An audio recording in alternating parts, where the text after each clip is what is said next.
In Python 2.7.3, how do I write a function that answers if any characters in strx are in stry, or stry are in strx?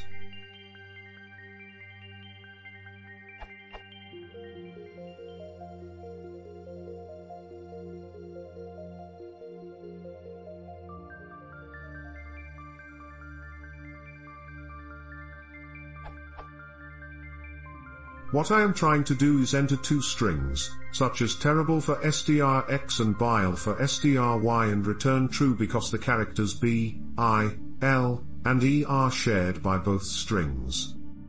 I'm new and trying to learn, but I couldn't seem to figure this one out on my own. Thanks y'all.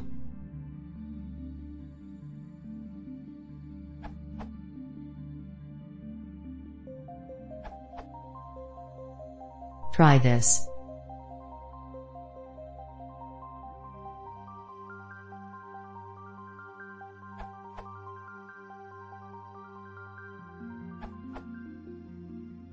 Sets are almost certainly the way to go.